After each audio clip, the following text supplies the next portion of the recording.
Alright, I don't usually come out of lurk mode this soon, but holy crap. Thank you so much for that raid.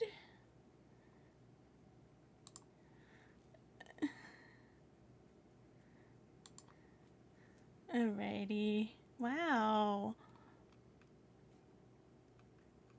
Let's see. Thank you for that raid. I appreciate you. Let me get stuff sorted here. Give me just a second. Alright. Sorry about that. I was not quite prepared for that. Alrighty.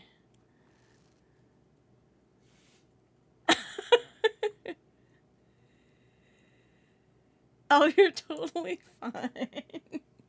You are totally fine. I very much appreciate that raid. Welcome in, everybody. Okay, I've got 3 minutes to do my spiel. That should be fine. We have an ad incoming, so I'm going to try and get that done before the ad. My name is Meshla. I am primarily an audiobook streamer. I've been writing fanfiction for the last 24 years. Star Wars mainly, with some dabbling in Honor Harrington. And I started streaming a couple of months ago and sharing my fanfics. And so we do a couple of chapters every time we stream for Storytime.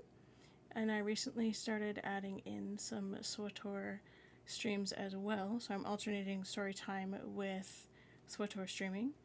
So I'm really excited to be branching out my content a little bit. And I'm really excited to see every single one of you. Thank you so much for that raid this evening. Tonight we're going to be continuing our journey into Redemption, which is the second story in the Sith Duology series, which is our second series in the arc that I helped co-write a long time ago. Dating myself a little bit, I guess. And yeah. So if you guys have any questions about me, about my content,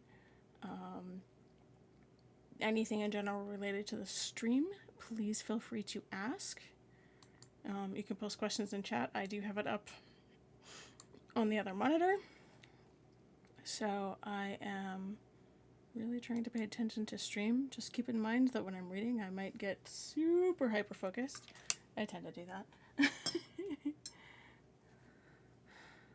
Alright.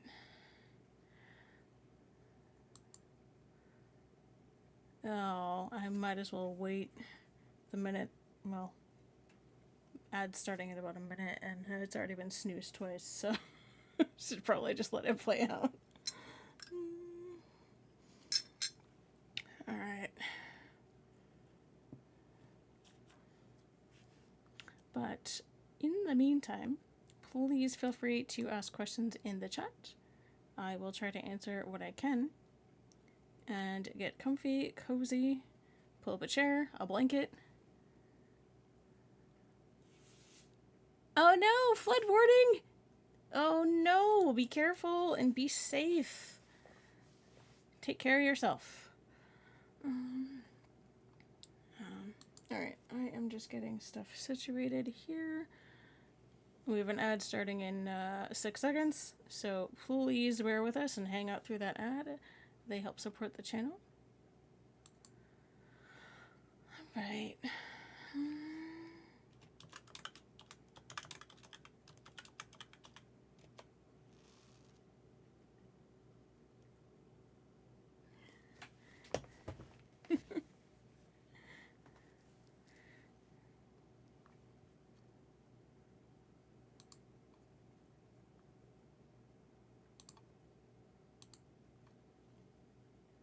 Alrighty.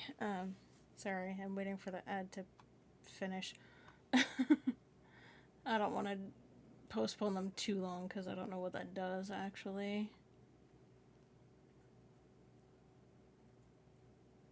Oh yes, I primarily write Star Wars fanfiction, so it should be interesting. We're actually There goes the ad.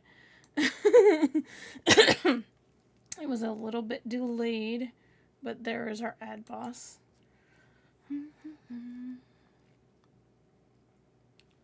Alright. I'm just getting myself situated with the chapter here while I wait for that ad.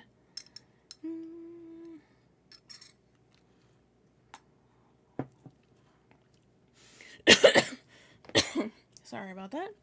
I'm apparently losing my voice.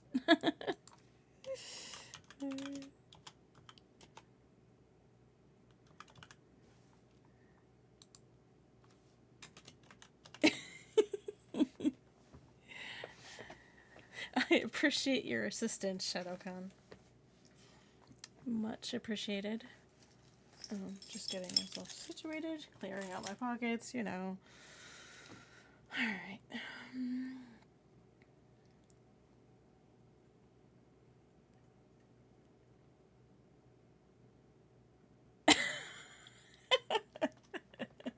Yeah. Alright, we should be ad-free for a little while in about 10 seconds, and then I will start reading. Yeah, I'm apparently suddenly losing my voice.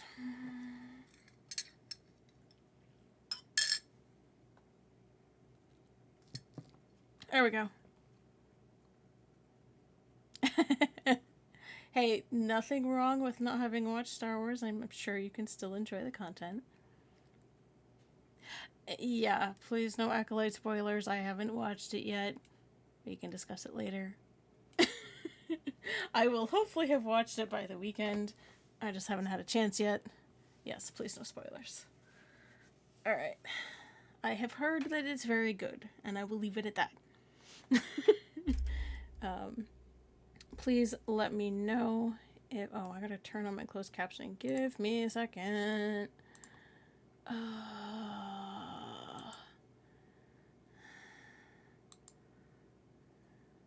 Okay. There we go.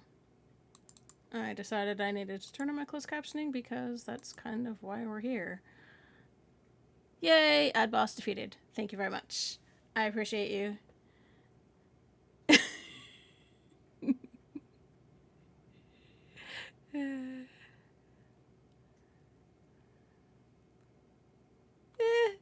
It's not for everybody, but hey, I like I said, I haven't watched it yet, so I'm reserving judgment until I do. So, I've heard from multiple people that they think it's good. I've also heard some mediocre stuff, but it depends on the person, and I'm reserving judgment for myself until I see it. All right. Do let me know if the audio levels are good. I am trying to not eat my mic over here. Also trying to not drown myself out with music or blast your eardrums. Alright. So get comfy, pull up a blanket, stuffed wampa, whatever. Get comfy. Because here we go. And we're jumping in a couple chapters in, so missed a little bit from the last time I did a Storytime stream. Alright. Redemption, Chapter 3. As Mick had expected, they found nothing. They searched the Thoris sounder from stem to stern and found nothing that implicated the means with which the two Sith had boarded. Their path was marked by death. 6 guards and the crew of the security station comm center were dead or injured. As he ran through the events in his head, Mick had to admit that these two Sith were good. Very good. "How's the bird?" Ari called. Mick was atop the Firebird doing some repair work to ease his mind. "She's doing okay. Still sluggish, and I've only got the shields up to 117%. But a little more time is all she needs." "Good," Ari said as she climbed her way up. "Intel hasn't found anything more on the Sith that snuck aboard, but they have found a nest of Bothan and Rodian ships just on the other side of Endor. They must be taken out or forced to surrender, and we'll lead a few squads to do just that." "It sounds like fun," Mick told her with a grin as he pulled Ari the rest of the way to the top of the ship. "When do we leave?" "Well, they appear content to sit and wait. So we'll give them a day to contemplate surrender, Ari replied. If we don't hear from them by 0600 tomorrow, we head out. Sorry. So, we get another night in that suite of yours? Mick asked playfully. Maybe this time we won't get interrupted, Ari told him with a nod. Sorry. Trying to not lose my voice. Which is hilarious because I was not spending a lot of time talking today. Alright. Catan. Rhaenys came down the stone steps into the training circle below their home. The lights were dimmed, but he saw his father meditating in the circle's center. He approached quietly, cautiously, as Stefan had taught him. He knelt and waited for his father when he waited in front of him. What is it, Rhaenys? Stefan finally asked as he kept his eyes closed. A message from Coruscant, his son told him as he got up. Master Din asked to speak with you in the morning. Stefan nodded softly as Rhaenys walked back up the stairs. He wasn't far behind, walking into the kitchen to help Jade with dinner. Andrew and Dylan were out enjoying their time with Kara and Edward. Rhaenys had been tending to his studies, and Catherine was playing with a few items on the kitchen floor. Jade watched her as she prepared for the lunch while everyone else came home. There's been some news, she told Stefan softly. Andrea told me this morning. Edward? Stefan asked, and Jade nodded. He has asked. And Andrea? Oh, you should have known the answer to that, Master Jedi. Jade teased him. Thoris Sounder. Sorry. Ari walked the corridors of her ship alone, her hand silently trailing on the cold Durasteel walls behind her. She thought to herself about the Sith that had penetrated the most secure ship in her entire fleet. Her boots clicked on the steel-plated floor and echoed in the corridor. Strange that Micron and I couldn't sense our attackers until they were upon us. They've learned a few new tricks, which worries me, Ari thought to herself. She heard another set of footsteps clicking on the deck sole behind her, and she stopped in her tracks until the sound was almost upon her.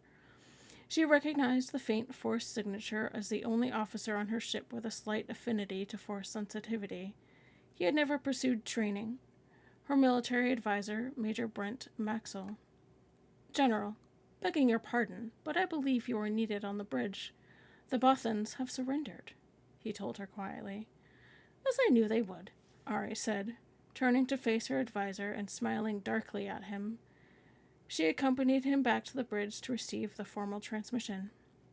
Later, she examined the bodies again, a pale blue tint to their skin, a deep coldness to the touch. Unclothe them, Captain. I want to inspect the rest of their bodies, she said, a stern look on her face as she watched her ship's medical examiner remove the outer robes and the tunics of the two Sith her husband had killed the day before. She stepped closer to the examination tables and looked the dead Sith over with a careful eye.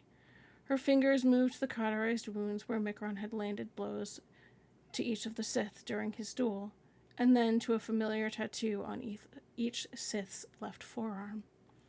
Their death was not a result of these wounds, General. I am unable to explain their deaths, Captain Remy, the medical examiner, said as he scratched his head in curiosity. They died from Restore Kill serum, not from a lightsaber, Ari told him.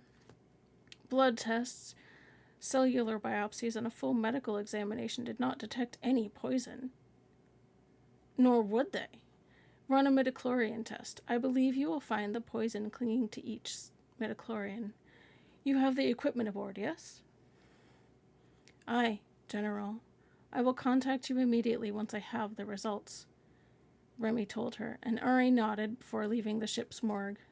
Major Maxwell was waiting for her outside. Find anything? Yes. We have a much bigger problem on our hands. Can I be of service? Maxwell asked her. Yes. On a secure frequency, contact my husband and tell him to be cautious of his rendezvous point. His guest is not the worry, but rather who may be following them, Ari answered, knowing that her husband had left earlier in the morning to meet with Talon Card, an arrangement Stefan Card had managed to pull off somehow. Anything else? Maxwell asked as they entered the turbolift to the bridge. Yes. Pull all records of the guildsmen. Those Sith were trained in the guild's art, fighting style, and direct action techniques.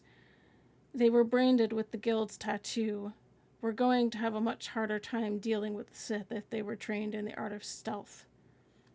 Aye, not only are they Sith, powerful in the Force, but now trained by the guild, that would be a deadly combination, Ari finished as she entered the bridge to receive the Bothan and... Sorry. A deadly combination, Ari finished as she stepped onto the bridge to receive the Bothan representatives and the fleet commander to sign the peace treaty. Catan. Good news or bad news? Stefan asked from his study. Both, brother, Ari told him from aboard Thoris Sounder. The good news is that the Bothans have agreed to surrender. The bad news is that the Sith have decided to make a different alliance. Mick was thinking that things might not end with Bane, Stefan said in a somber tone. What do you suspect? I don't suspect anyone, Stefan. Have a look at these. And her image shifted to two hollows of the tattooed forearms.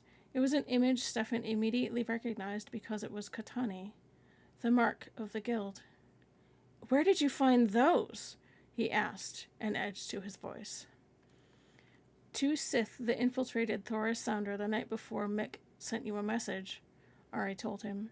Stefan, if they're learning these skills from members of the guild or the Sith training the guild's forces... I understand where you're going, Stefan said as he finished her sentence.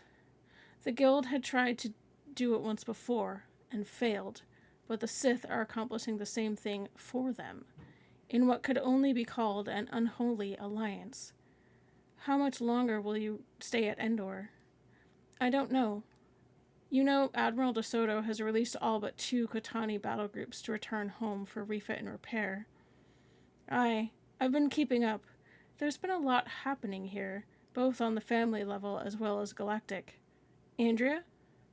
She's been asked to marry, yes, Stefan said. I'll tell you about it later. Renvar. The wicked laughter echoed throughout the halls of the grand corridor. Kneeling respectfully before his master, the Sith acolyte looked up. What amuses you, my lord? The Jedi, the master replied between fits of laughter. They're so predictably trusting. Our Kari and his brother were once Katani guildsmen, and now the Jedi think we joined forces with that pathetic little group of assassins. That is good, isn't it? Oh, it's more than that, acolyte, the master told him with a chuckle. It's brilliant. The Jedi will waste all their time chasing down the guild, and for nothing.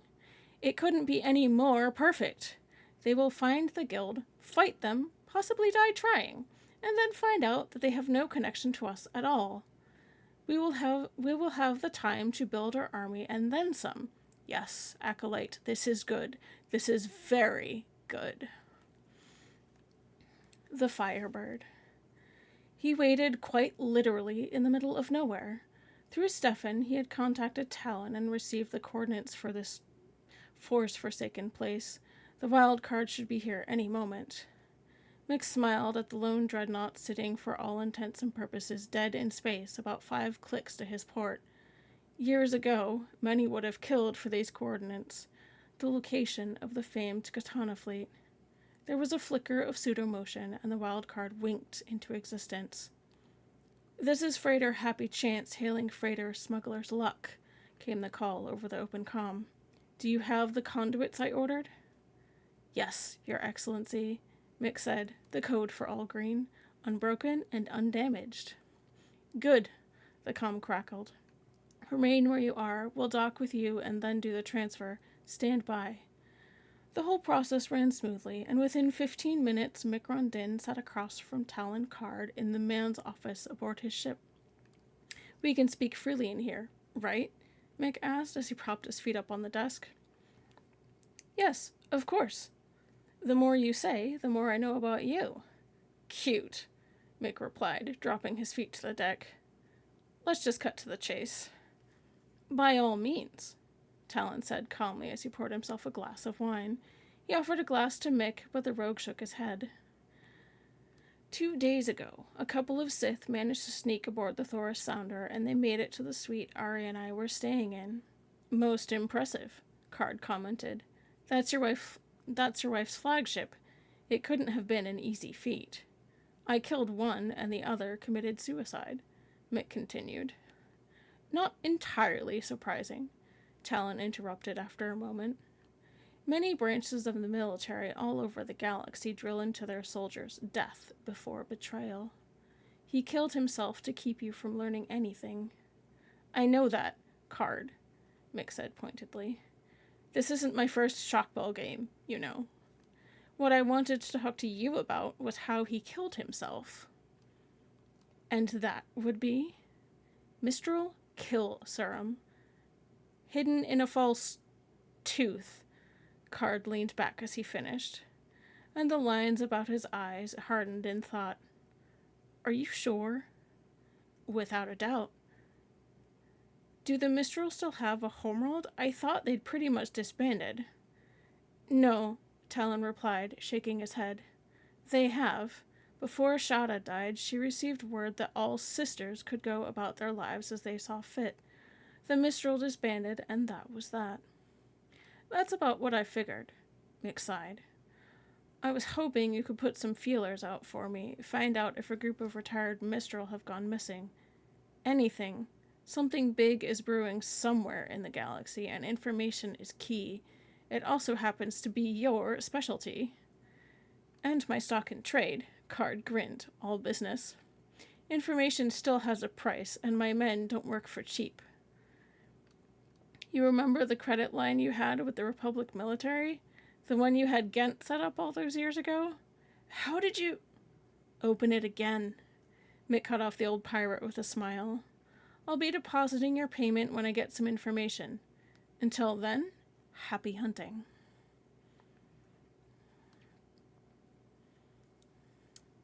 Renvar.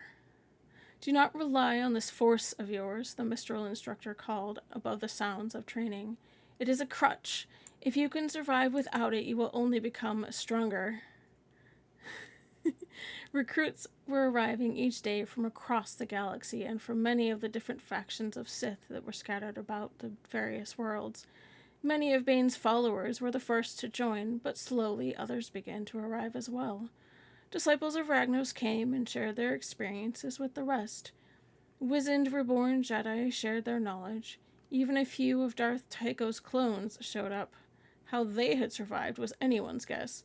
The Sith were beginning to unite, and the ones that didn't serve the Master's purpose by being and the ones that didn't would serve the Master's purpose by being a distraction for the Jedi. I see you, Shin. Welcome in, welcome in. Everything was going according to plan. When the time came, the Jedi would not know what hit them. No, you're fine. Yes, it is story time today. You're fine. Learn anything? Ari asked as Mick came down the boarding ramp of the Firebird. Yeah, Mick sighed. I learned that we need to learn how to wait. Talon's got the best information out there, and even he'll be hard-pressed to get to the bottom of this one. Did you have any luck? They're guildsmen. You're sure? They had the tattoos on their forearms and they were obviously trained as assassins, Ari replied. You have doubts? Well, just more of a question, really. Mick shrugged. What if these two were just guildsmen who became Sith? Or Sith who just happened to be guildsmen? Not everything is a conspiracy, babe. Sometimes coincidence is just that. Either way, Ari said as they made their way to their suite. It's something worth looking into. I'll have intel on it in the morning. I think you're right that this will take some time. I know it will, Mick sighed. I have a feeling that when whatever is going to happen happens, we'll all know it. I apologize. I don't know why I'm losing my voice today. Of all the days I don't need to be losing my voice. Can somebody do me a favor and redeem a stretch for me? Please and thank you. There should be some channel points. Yeah, it's a channel point redeem. Thank you. Thank you, thank you, thank you. Oh, I'm shrimping and not sitting up straight, so I need to stop that. Thank you very much. That's better. Yay, stretch. Okay. Yeah. It's weird because I didn't do a bunch of stretching today, but I mean, not stretching, talking today. But I'm still losing my voice for some reason. Alright. Coruscant. Callista had spoken to the Master Healer that evening. The healer listened as Callista spoke of her experiences on Renvar and Catan. She explained her study and application of advanced healing techniques while she cared for her fellow Jedi, and how she had become completely immersed in the Force. She wasn't even aware of consciously healing anyone. She had been in complete harmony, and it had just kind of happened. Later that evening, she stood before the council, not without a bit of nervousness. Being called before the council was a rather solemn occasion. The council extensively questioned her regarding her actions during the conflict on Renvar. After speaking with her for a couple of hours, they sent her to her quarters so they could have a chance to discuss the events. She caught Zan's eye, and the Mando threw her She caught Zan's eye, and the Mando threw her a conspiratorial wink. The Master Healer would summon her when the council had reached its decision. Unbeknownst to the Callista, the council had contacted Stefan Card on Catan. They had also summoned several of the Jedi she had worked with while on Renvar. In an hour, the chime to her door sounded, and Callista rose, straightening her robes. As she approached the council chamber, she noticed many familiar faces. The doors to the council chamber opened, and she entered quietly. "Rise, Jedi Gesserin," a familiar voice called. She looked up in surprise and met the dancing eyes of the spirit of her former master, Mark Faulkner. "This council has considered your actions and the recent conflict and the depth of your connection to the Force. In recognition of your deep and continuous devotion to the ways of the Jedi and the arts of the healer, this council recognizes you as a Jedi Master." Callista didn't hear the rest of whatever he had to say. Her fellow Jedi surrounded her, heaping her with congratulations. Thoris Sounder. "This way, sirs," Maxwell said, leading the two high-class gentlemen to the formal officers' dining room. Ari looked up from her glass of wine, and a smile spread across her face as Maxwell showed the two guests to Ari's table. "Charles! Eric! How good of you to come! Please, have a seat." She rose to her feet and offered the two men seats at the table. Charles gave a low bow, gently taking Ari's hand and kissing the back of it. Eric bowed as well, favoring her with a gentleman's smile. "My lady, the years have been kind to you, for you look more beautiful every day." Charles complimented her quietly. Ari smiled, blushing. "Forgive me. This is my husband, Colonel Mikron Din." Ari halted, embarrassed that she had forgotten her duties. "Scoundrel, rogue, Jedi Master, former smuggler. You know, Corellian," Mick finished, shaking both hands as they took their seats at the table. Ari gave him a sideways look before continuing. "Mikron, this is Eric and Charles Sybil, my late second husband's brothers and closest military advisors." "Nice to meet you," Mick responded. Both Eric and Charles nodded. "Please, let me have the staff bring you a drink and a plate. What brings you this far out in the system?" "It must have taken you a while to track me down," Ari said, before she sat down again. "It did, General," Charles began. He was the middle child, whereas Eric was the youngest, and Travis, Ari's late husband, had been the oldest child of Senator Brennan Isabel. "Please, you're still family. No need for formalities. Ari blushed. Ari, we hate to interrupt Bothan negotiations and peace treaties. Eric began. I know why you're here, Ari told him with a smile. Corellia is ready to jump on the newly acquired Republic territories of Bothawy. Your father's ties in the royal house prompted you to come all this way out here to put Corellia's bid in for Bothawy? Charles and Eric's faces remained stone cold. Ari's smile faded. We're here about father, Eric said after a moment. His lordship has passed on from this life, Charles finished solemnly. You can't be serious. Senator Sybil is dead? I'm afraid I am. He passed in his sleep just 4 days ago. His last will and testimony requested you be present at the funeral and that we give you this, Charles said, handing Ari a sealed mahogany case. What is it? We don't know. Other than that, he said it had to be put in your hands and no one else's, Eric replied. Ari opened the box slowly and found paper scrolls that looked like they had not been read in several years. She gently opened one and began reading it. What's it say? Mick asked curiously. Senator Sybil has named Charles his heir as senator, Eric as head of Corsac, and has left the twins his entire estate on Corellia, and it looks here as if he has left orders for Eric to prepare a Corsac fleet whenever I need it. He has allied the office of Corsac directly under my office of Galactic Defense, Ari said, confused. Well, you always knew the Corellians were up for a good fight, Micron said. But the Corellia I knew and loved would bristle at the thought of being under anyone's control. We Corellians like our freedom. Charles and Eric looked as though they really wanted to agree with Micron, but couldn't bring themselves to say so out loud. Yep, Mick thought. There's that Corellian pride. I wonder what their old man was thinking. He has also left me documents and access to his private safe on Coruscant, Ari said as she read further. You will accompany us to the funeral in Coronet? Eric asked, rising to his feet. Of course.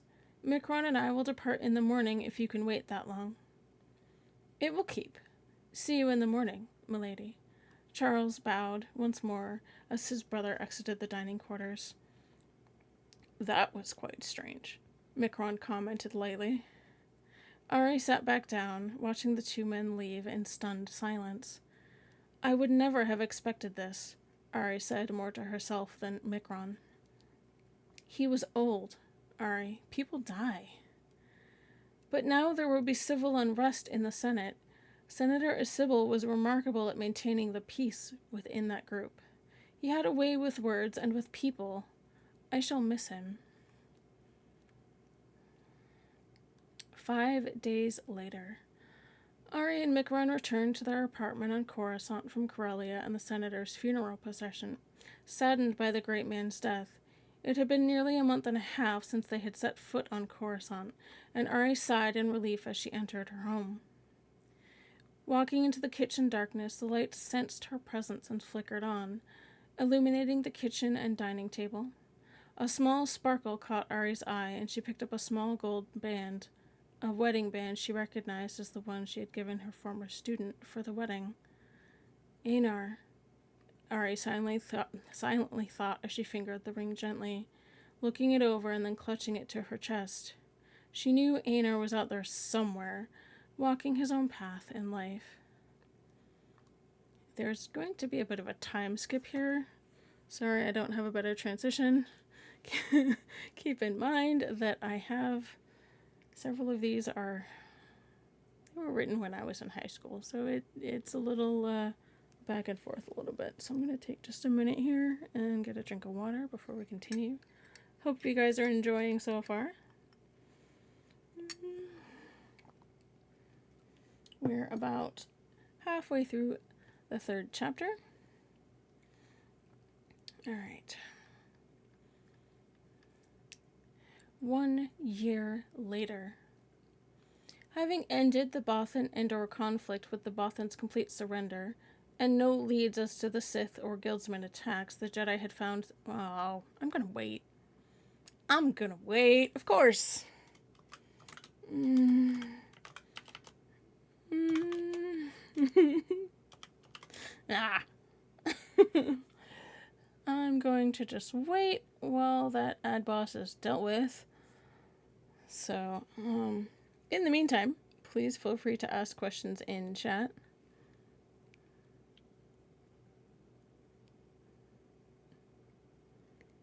Thank you for that lurk, Zoo. I appreciate you.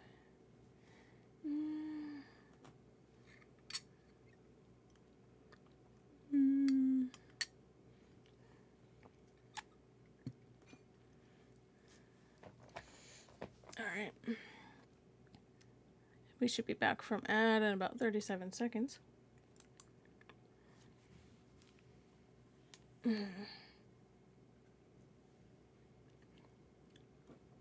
Alrighty.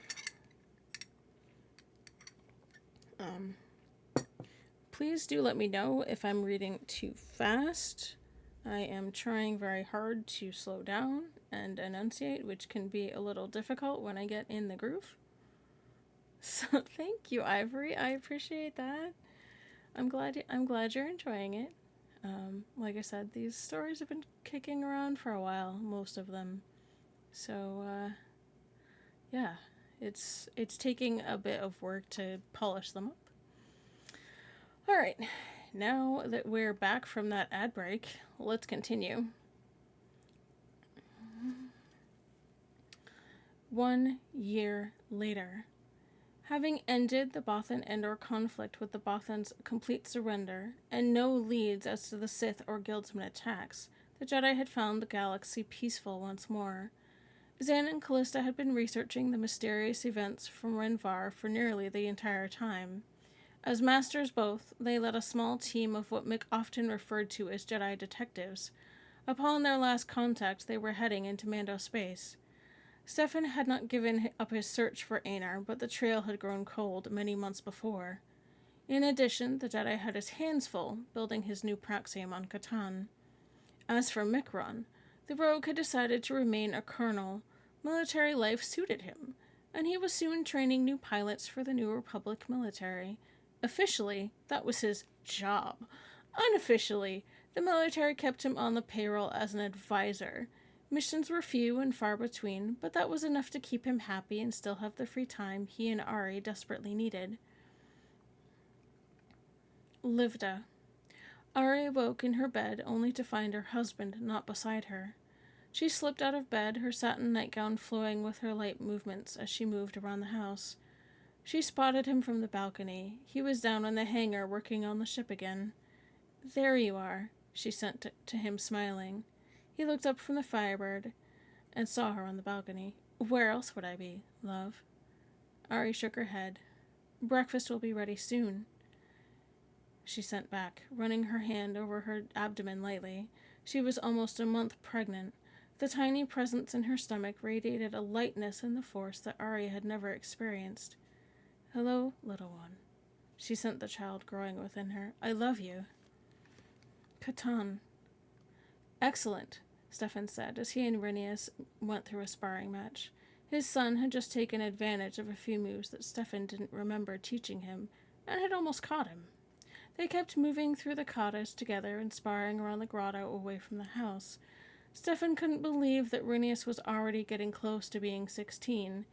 It only felt like yesterday that he was carrying him around, and here he was going through extra preparation for when it was his turn to take the trials.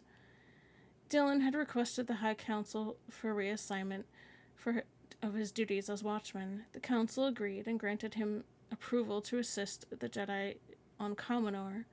It let him be close to Kara, and they had started to become quite close in the year they'd known each other. For once, Kara knew some happiness that she claimed her sister could never understand. And Andrea. Some of Catan's nobility questioned Edward's choice of marrying her, being that he had chosen to continue the family line and succeed his father. At the same time, Andrea had chosen the Jedi Order years earlier. But Jameson DeGarmo had let it be known that he fully approved and was proud of his son's choice. He had known and come to respect Stefan Card ever since they were young, and he thought it was a grand honor for their two houses to be joined together in this way. No one disputed or challenged his decision. No one challenged Stefan Card on the matter either. Jameson was known for his prowess with a blade and being the monarch, but Stefan was highly regarded among Catan's best swordsmen and a high-ranking member of the Jedi Order. In his heart, Stefan didn't care about any political concerns. He only wanted Andrea. He would always think of her as his little girl, to have a happy life. And if she was happy with Edward, Stefan was happy as well. The ceremony took place on Andrea's home province, where they first met. It had been their request since they had not wanted anything grandiose. The dress was simple, and Stefan was glad he could walk Andrea down the aisle. Everyone had been able to make it, and even Mick had behaved himself, and that was only because Stefan had threatened to haul him into the training circle and put his knowledge of the seventh form to the test. Stefan held his wife's hand as the priestess told her of tradition and how she wished Andrea and Edward both well. The two had exchanged their vows, and the reception had been held in Stefan's garden, which he had put some more work into cultivating after Renvar. But even with Rhaenys and Catherine there, the house was starting to feel rather empty. Jade had teasingly told him there would be new children in the house later. The thought of grandchildren brought a big smile to his face as he and Rhaenys went through their exercises. "Excellent form," he told Rhaenys as he finished with the day's lessons. "Very well done." Barab 1. Einar looked at the stars above and thought about the year that had passed. It had been close to a year since he'd set foot on Barab, and since then he had mostly kept to himself, meditating and trying to sort things out. "I miss you, my love." He thought about his late wife every day. He saw her smile, which always brought him to tears. He missed her, and he missed his friends. But he dared not face them. He wasn't ready. He turned his back on his life as a Jedi when he fell to the dark side and almost killed his best friend. He wasn't a Jedi Master anymore. He was alone. After settling down in Al-Latar Ka for the last year, he had tried to live a normal life. He had witnessed robberies, murders, fights, and hardships and done nothing but turn his back and walk away. The Barabel race worshipped the Jedi, and after a few months, Einar had to reveal his identity when saving a Barabel child from falling over the edge of a cliff. The Barabel were quick to thank him and named him the Guardian of Barab. Einar didn't feel like a guardian, and definitely not like a Jedi. But he felt a little better knowing that his powers had saved the life of the young child. After all the killing he had done, there was still something alive inside of him, still some spark that worshipped life. After that incident, the Barabel had led him to the neutral Jedi zone, a large cave hundreds of meters long and wide. It served as a world court, a place for Jedi to stay and rest, and a place to arbitrate disputes. He remembered that day well when he was first brought to this place. Now he doubted even his friends would recognize him. The former Jedi had a full beard, his hair was long and uncut, and his robes were dirty and torn. But this was of no concern to him. Material needs didn't matter. He wasn't the same man who'd spent his life as a guardian of peace and justice. He was a loner, a lowlife, or even a bum to those non-Barabel living in Al-Latar Ka. He had sworn the Barabel clans to secrecy about his identity, and they had respected his wishes, even though they argued many times that revealing his status as a Jedi might change the public's opinion. But he didn't care.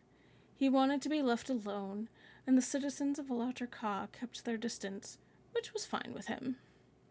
He also couldn't take the chance that word might reach someone he knew or someone that knew of him. He still had nightmares about Kate's death and his battle with Stefan, but he needed to work things out. After moving to the cave, he had started meditating again. He tried to make peace with himself, but so far, he was nothing but a murderer and a traitor, and he couldn't face his friends after what he had done. He knew life had moved on. for his friends, the HoloNet had been swarming with news of Andrea's and Edward's marriage, and he had even seen a news report on Turlon. It startled Einar that the young boy who Einar had raised as his own was a grown man, and it reminded him much of Kevin. Indeed, life had changed, and he was sure most of his friends had forgotten all about him. He looked at the stars once more and thought about his old life. Aboard the Firebird. In a stance that at a glance would appear ridiculous, Micron waited. His left hand nearly touched the deck, while his right was cocked way back behind him. His feet were spread wide as if he were stretching, and his head hung loosely on his shoulders. All 20 of the remotes randomized their cycles, and he could feel a few of them beginning to build a charge, but he didn't focus on any one of them. His mind was far from what he was doing. His mind wasn't even there in that moment. He thought of nothing. He kept himself as a blank slate. He twitched his right hand a micron to the left and caught one of the stingers. He wasn't even there. Diving forward and rolling midair to land on his back, he swept his silver blade around in a wavy arc, catching 7 more darts. His back hit the deck and he rolled to his feet, dodging 3 more darts in the process and batting away 3 more. His mind was empty. He was flowing backward when he stopped abruptly and stood stone still. 10 stingers flew by his frozen body to impact the wall. In an instant, he was moving again. Time simply didn't exist. Nothing did outside the cargo hold. "Honey," Ari called over the intercom. "We're almost there. 15 minutes to reversion." His concentration broke. "Shaza!" Mick cursed as he snapped out of it and was pelted by a dozen stingers. "Hold!" he called, and the remotes all flew back to their storage compartments. Thank you for the follow, Maxational. Oh my goodness! Follower goal! Thank you guys! 140. Thank you so much. Thank you, thank you, thank you. And also welcome into chat, Maxational. It's good to see you.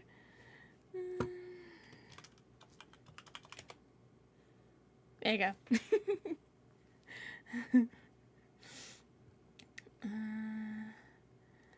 All right.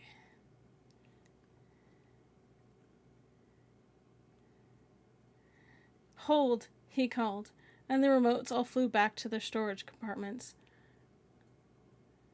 Ari turned around 2 minutes later as Mick stumbled into the cockpit, rubbing a few angry red marks on his shoulders and back. "Did I interrupt something?" she asked. "What in space gave you that idea?" Mick asked sarcastically. "Oh, quit being such a baby. We're nearly there, and I thought you'd want to..." Suddenly, the ship lurched out of hyperspace, jarring Ari from her seat and causing Mick to hit his head on the forward console. Shaking away the dizziness, Mick slapped the levers forward, killing the hyperdrive. In the same instant, his sense of danger flared, and he threw the Firebird into a twisting portside barrel roll. 4 fighters buzzed by on his forward view screen, bearing strange markings. The crafts themselves didn't even register in the ship's friend or foe registry. The design looked relatively familiar, yet they were unlike anything Micron had ever seen. However, he decided they were rather deadly little things within those first few heartbeats. "Ari," Mick said as he twisted his ship through more evasive maneuvers, "are you okay?" "For now." "You keep flying like this and you'll get us both killed." "Watch it, sweetheart." "I don't need a critic right now, I need a gunner." "You've got one," Ari replied from the cockpit hatch. "Which one do you want me in?" "Dorsal," Mick answered. "It's better protected." Ari was down the hall without another word. Mick gave her 10 seconds and then snapped the Firebird to port before half-looping and pulling out through a drunkard stumble. "Now that's my man," Ari called. "Glad you're having fun, Princess," Mick replied as he cut the engines and flipped over into a smuggler's reverse. He kicked them back to full and shot through the center of the 4 ships on his tail. The shields were holding, but those fighters slowly started to nick away at them.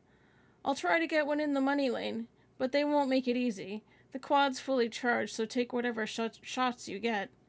"Aye, Captain." The whump whump of the dorsal quad came right after her words. Mick's eyes searched space for the device that had ended their trip prematurely. Rolling starboard out of an extremely tight loop, he caught sight of the skeleton of an old interdictor cruiser. The giant spherical gravity well generators hung in space attached to the lattice work and nothing else of the old Imperial trap ship.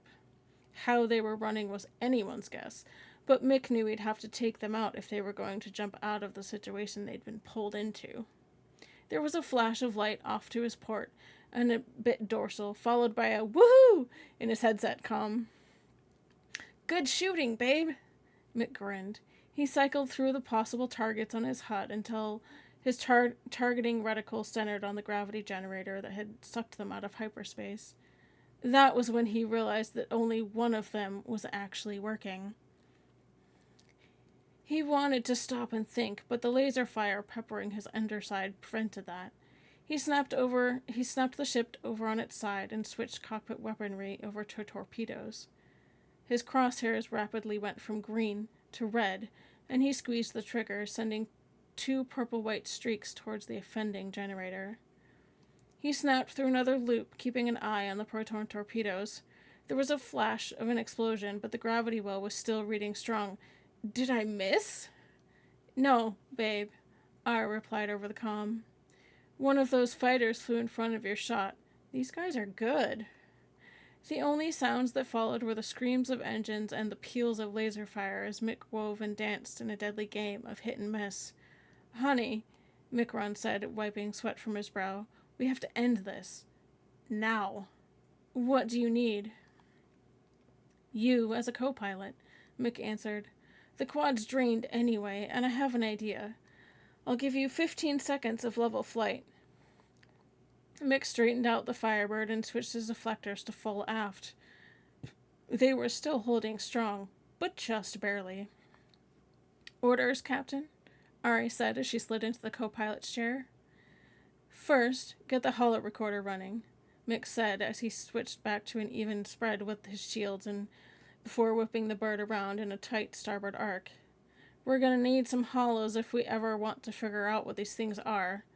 Then, I want you to take the helm. Ari flipped the switches for the holo recorder and then turned in surprise. What? You've never... I know. Mick cut her off. I know, but for this idea to work, I need you piloting. What's the plan? I'm heading aft, Mick explained. I want you to fly relatively straight, but juke it now and again. Let them think we're getting tired. Let them get on our tail and nice and tight. Then, when I give you the signal, I need you to open the cargo bay loading ramp. There was a moment of relative stunned silence. What are you going to do? She asked cautiously. She had a bad feeling in the pit of her stomach that her husband would pull yet another stunt.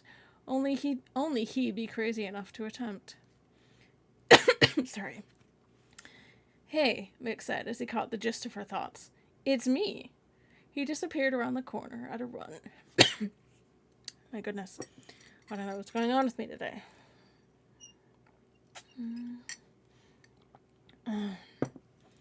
That's what I'm afraid of, Ari sighed as she put herself to the task of flying. I am insane, Micron told himself as he latched the last seal on his cold suit. Designed for fighter pilots in deep space, the suit allowed protection in the cold of space, but allowed a fair amount of maneuverability. Mick grasped his saber in one hand and swung it around loosely to gauge how much movement he actually had. Perfect. He checked the seal around his helmet one last time and sighed. Where he got these ideas, he didn't know. He flipped a switch on the swoop next to him, and the engines thrummed to life. He mounted the bike, aimed the steering vanes for the cargo ramp, and called Ari on the comm. Now!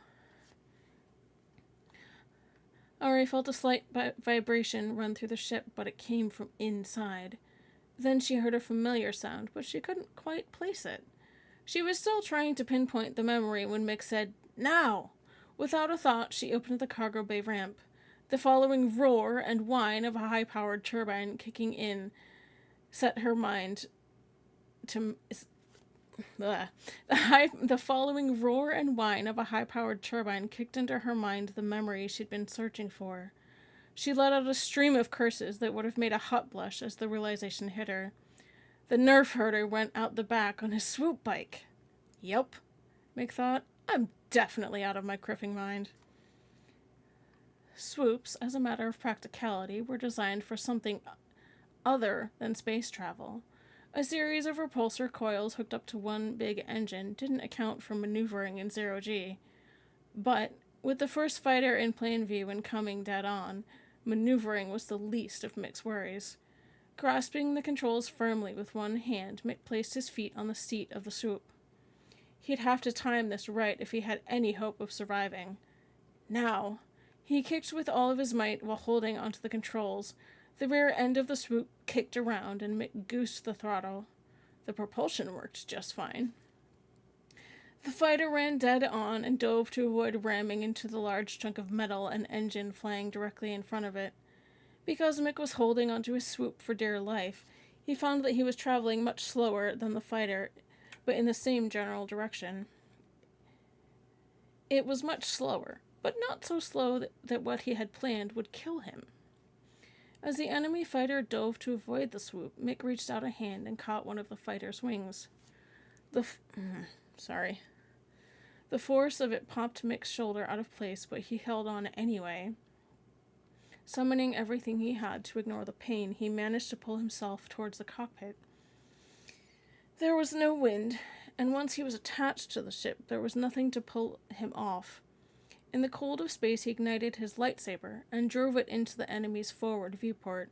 He carved a good-sized chunk out of the transparisteel and looked away as his opponent was sucked through a decimeter-diameter hole by violent decompression. I'm going to have to pause and go get eye drops. Sorry about that. I will be right back. Apologies.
Alright. Sorry about that. This is why I usually take care of my eye drops before we start.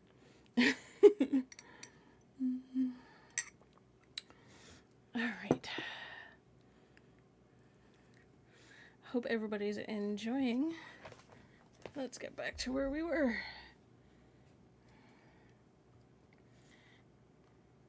He ensured his saber was firmly attached to his belt, and then scrambled to the hatch above the cockpit. With a bit of fiddling, he got it open and climbed into the pilot's seat. The controls were familiar, yet he knew he'd never seen this configuration. Getting his bearings, he flipped a few switches and steered the ship on an intercept course with the Firebird. The other fighter was still harassing her, and Mick burnt space to reach his wife and ship. Glancing around, he found what he was sure was the weapons control panel and put the fighter in his target box. He let loose with the controls and was surprised at the strange ship's punch.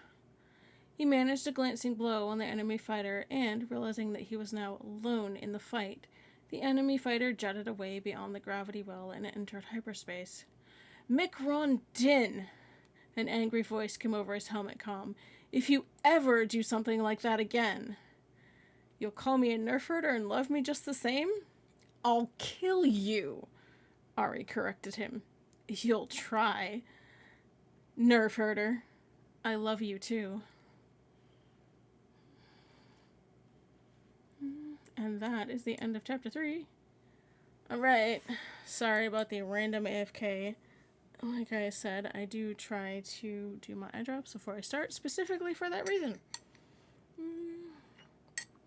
So, we have a little bit of a break. I know that a lot of you are new to the channel.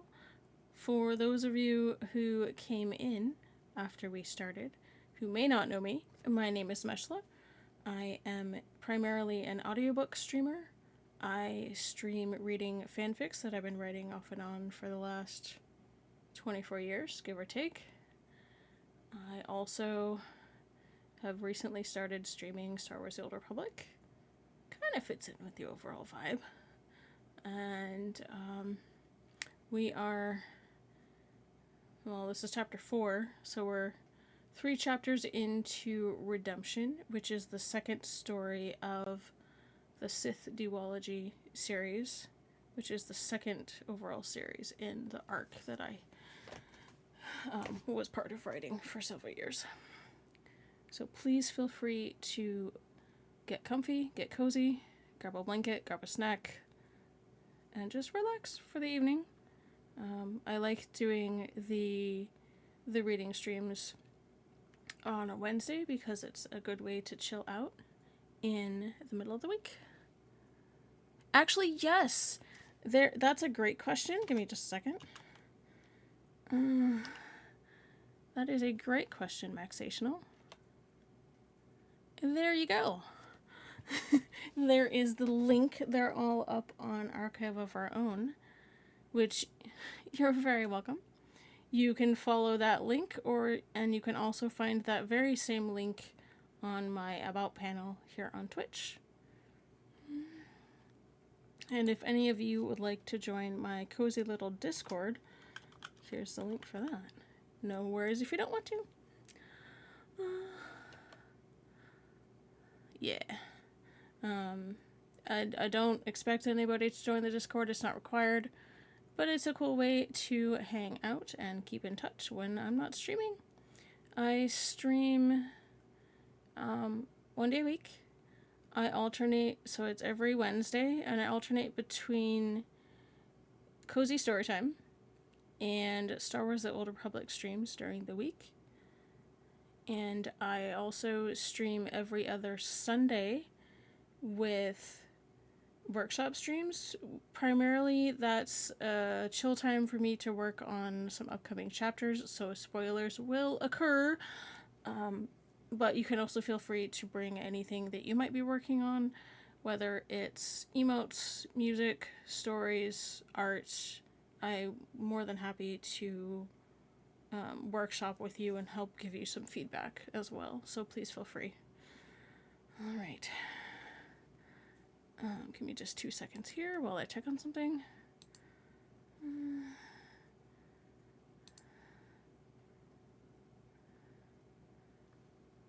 Alrighty.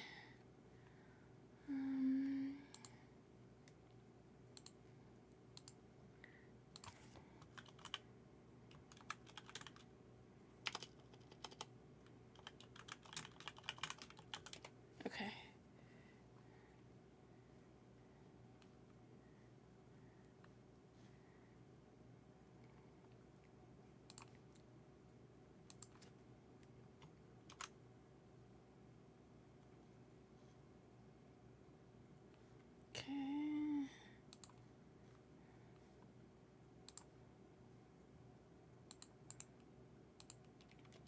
Alrighty. Now, where was I? Sorry, I needed to check something real quick. Alrighty. Ah, yes. Chapter 4. Chapter 4. Alright. Given that it's 8:15, we might run a little bit over on 9 o'clock. Please feel free to hang around, but I do understand if you need to duck out and do some post-stream things or get ready for bed. I know for some of you, It's pretty late, so do whatever you gotta do. Lurk, go get some sleep, go get some food, whatever you gotta do. I'm here for some chill vibes. Ugh, it's a really good thing I didn't start reading.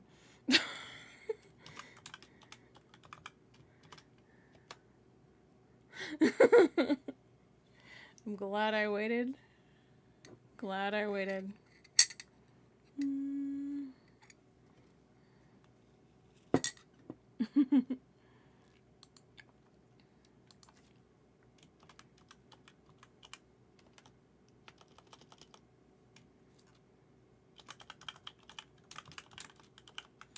Alright.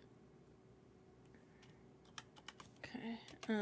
But yes, please feel free to chill out, hang out, get cozy, and enjoy the story. I'm just gonna hang out for another 40 seconds while we wait for this ad. I try really hard not to read during the ads.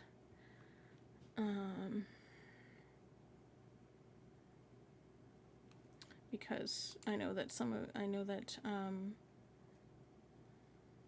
a lot of people aren't subscribed, so I try really hard to not read during my ads.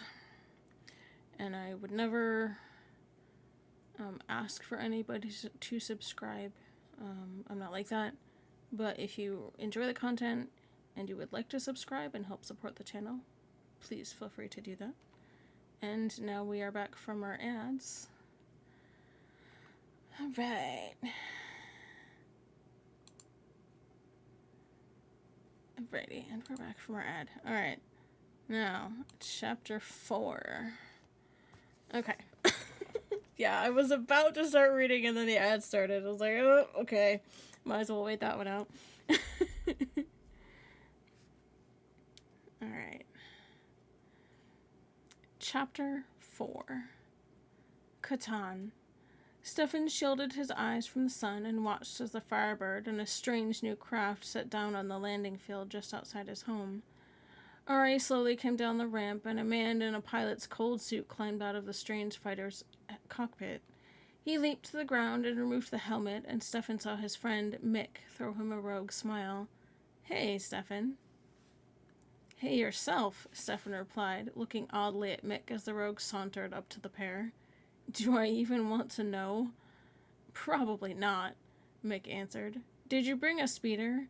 We need to get back in touch with your cousin. He'll have people that can look this thing over." "Mick, Intel could handle it," Ari interjected. "We don't need to contact Talon every time." "But he'll have people I can trust, babe. Nobody outside the New Republic military knew where we were going, and yet these guys knew our route well enough to set up a gravity well on one generator and put it right in our path." "Point taken," Ari sighed. "Did you bring a speeder, Stefan?" she asked again. "No," the Jedi replied with a half-smile, "but I did bring horses. Can you ride, Mick?" "Believe it or not, yes." "Good," Stefan said with a nod. "Just one more question before we set out." "What's that?" Ari asked as they headed towards where the horses were tied up. "Does trouble just go looking for you two?" "Nope," Mick grinned. "It pretty much knows where we are at all times." Barab 1. Einar walked for what seemed hours, going nowhere. Just simply walking. His recent thinking about his old life had rattled him to the core, and he was full of emotions he didn't want to contemplate. The temperature on Barab 1 wasn't ideal for walking, but Einar regulated his body temperature with the Force. He had become quite good at using the Force since he arrived, and soon found a way to continue studying it without others sensing his presence. It had taken him months to get this far, and now he understood why the Jedi Masters of the early era didn't all wear lightsabers. He had lost his saber back on Renvar and had thought about building a new one, but decided to not follow that path, but to study the Force itself. He reached a high peak and looked over the barren landscape below. He found himself amazed at that the planet could sustain a variety of wildlife and intelligent life with the conditions such as they were. He took a seat on the warm rock bed and closed his eyes. That was when a slight tingling in the back of his neck awoke his reflexes. In the blink of an eye, Einar jumped up with all the speed he could manage and landed 5 feet away. In front of him stood a man dressed in black robes and holding a lightsaber, now halfway into the rock bed where he had just been. Einar's hand went for his belt, but found no lightsaber. Maybe I should have built one. You will surrender, fallen one. You are defenseless, the black-robed man said. Einar couldn't see under his hood. Fallen one? And what if I refuse? Einar responded, looking around for possible weapons to aid him. Then I will take you by force and bring you before my master. Einar took a deep breath and looked at the robed figure. And stop calling me that. With a swift movement, Einar sent a boulder flying towards the Sith's face, but the robed figure turned in a fluid motion and cut the rock in two, deflecting it harmlessly. However, Einar had used the distraction to close the gap between them. The Sith adjusted his grip on the lightsaber so that the blade was now pointing down before swinging it behind him, right for Einar's abdomen. Einar managed to grab the Sith's wrist and twisted until the Sith screamed in pain and dropped the lightsaber.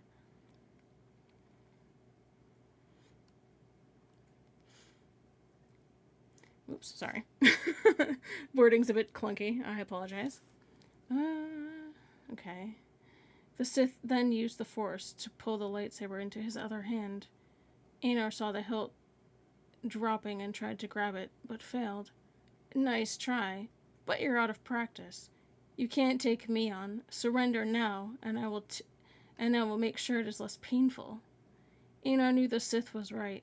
He was out of practice, but the fear of the kill, of enjoying the kill, also held him back. He had come so far. He didn't want to lose it all again. So what is it? Einar looked at him and smiled. You know what?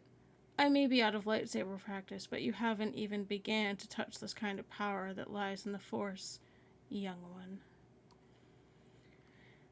Einar knew that his comment had stung. He could feel the anger rising in the Sith as he raised his weapon and gave Einar the opening he needed. In a split second, the large boulder lining the hill next to them lifted off the ground as Einar raced towards the Sith. He reached the man at the same time as several large rocks crashed into his opponent. The Sith tried using his saber to cut them apart, but Einar grabbed his arm and punched him in the ribs. He took a step back. The Sith sank to one knee, nursing his head after the attack. He was covered in blood, but he didn't lack courage. It took a moment for him to stand back up, wiping the blood from his face. Welcome, Tubba. It's good to see you. I appreciate the lurking, sir. Thank you very much. Einar looked at the lightsaber hilt, now in his hand. It didn't feel right. He summoned all his power in the Force and threw the hilt over the edge into the canyon below. You fool! Now you will die. Please, I've killed more henchmen than you can imagine, Einar replied, grinning. He was feeling more and more like his old self, but the Sith didn't give up then. He raced straight for Einar, but ran face first into a wall as Einar raised his hand and stopped the Sith attack with the Force. Go back to your master and tell him I didn't feel like coming. The Sith was boiling with rage, but turned around and ran away after a moment. You can't stop what's coming. Catan. Stefan's senses came alive as he, Ari, and Mick rode from where the Firebird had landed. His horse, Sundancer, had reared back when Stefan had felt it. Mick and Ari had felt it too, but their mounts hadn't acted in the way that Stefan's had, as if it was intended for him to find. Stefan, Ari said as she started to turn her horse towards her brother. It was Einar, he said. I know it was. Hey now, Mick said as he closed up with Stefan. You can't drop everything right this instant. Some things need tending to first. I'm not a greenhorn. Stefan told Mick as he looked up to a section of the sky above them. "We've got to start seeing who set up your ambush." He sat there in the saddle for a moment, shaking his head before looking back up at the sky with a sigh. "I don't know if he's ready to be found yet, but if I had to venture a guess..." "Don't guess yet," Ari told him softly. "Come on, let's get to the house." "Sure thing," Stefan said as he turned Sundancer back to the path. "It's just over the next hill. You know, I don't understand why you wanted to park out there instead of just sitting down in the hangar." "Ask him," Ari said as she jerked her thumb towards Mick. "Maybe because of his new toy." "Nice place," Mick said as they sat in the dining room. Jade had prepared lunch, and she enjoyed the extra company. It's a little big for my taste, though," Mick said after a moment. Ari elbowed him in the ribs, and Stefan cracked a smile. Even Catherine had laughed at Mick's reaction. He gave his usual sly smile as they finished their meal, and Ari helped Jade clear away the dishes. Mick followed Stefan into his study a moment later. "What are you thinking?" Mick asked him as Stefan pulled... Whoops. Give me one moment. That's what happens when I hit buttons and I'm not paying attention. Sorry. There we go. Okay. "What are you thinking?" Mick asked him as Stefan pulled down one of the old books in his study. "Your new toy," Stefan said as he flipped through the pages. "I've seen that design somewhere in one of my books, but I can't remember where.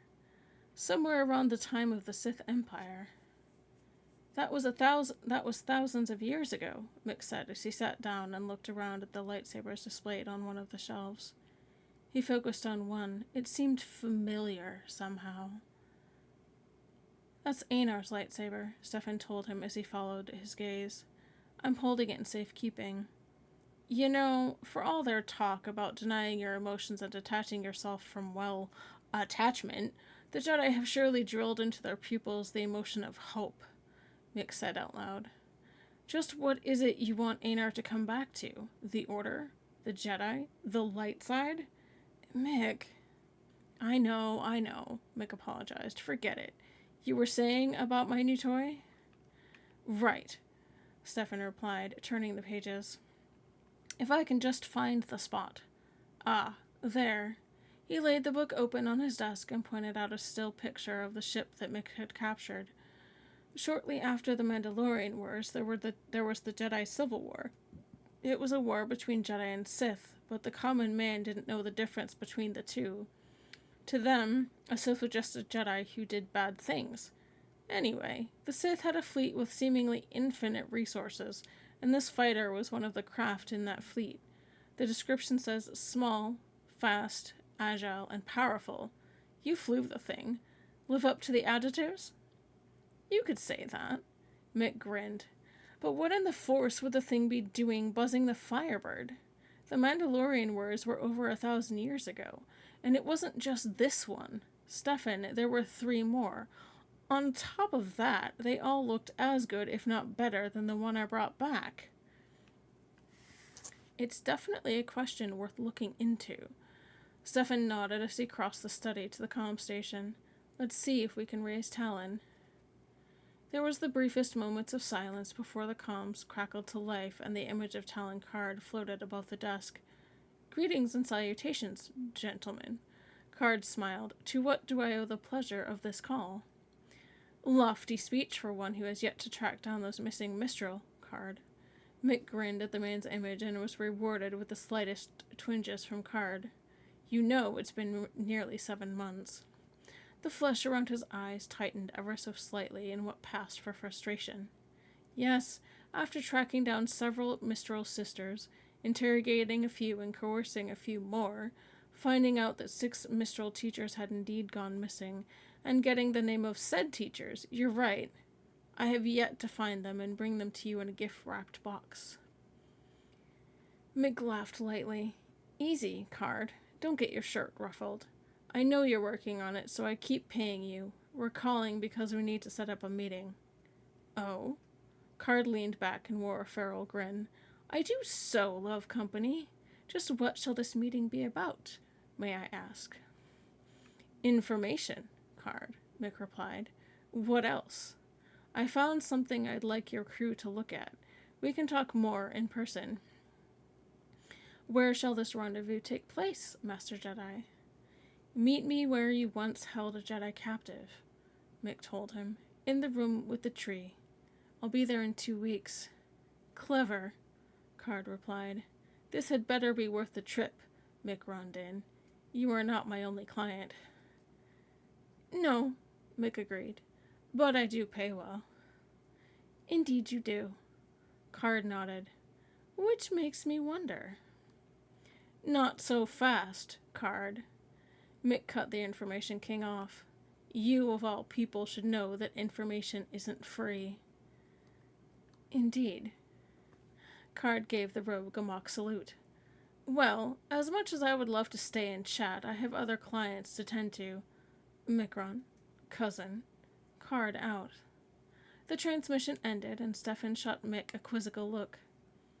In the room with the tree at the place where he once had held a Jedi captive? Mercure, Mick answered. Back when Thrawn was starting to cause trouble for the New Republic, Card, or rather Mara, happened upon Luke stranded in the middle of nowhere. The original idea was to use Skywalker as a bargaining chip. Long story short, Luke didn't like that idea much. At the time, Card's base of operations was on Mercure, and his office was a huge circular room with a tree growing in the middle of it. How do you know all this? Stefan asked as the two headed out of the study. You forget, my friend. I'm 2 life ages older than I look and feel. The rogue shrugged. Luke told me about the whole ordeal over several cups of... What did he call it? Hot chocolate. Wow. Nah, Mick shrugged. Hey, Ari told me you had a training facility somewhere around here. Care to give me a tour? Shouldn't you be prepping to leave? Trip from here? It'll take 2 days, tops. This was supposed to be a vacation, pal. Ari needs her rest more than she knows, and honestly, I'd like to enjoy the downtime before I go racing around the galaxy again. Well, in that case, Stefan smiled. Follow me. You're going to love this. Boys! Mick and Stefan turned when they heard Ari calling them from the kitchen. Dinner's ready. Hungry? Stefan asked. Always. And the two followed the scent of food straight to the kitchen. Missed. The force of the impact rattled teeth and cracked ribs. The Sith assigned to watch the fallen one lay bleeding and trembling at his master's feet. Fool! The master shouted. Your mission was to watch. You had specific orders not to come into contact with the fallen one, and you disobeyed. Why?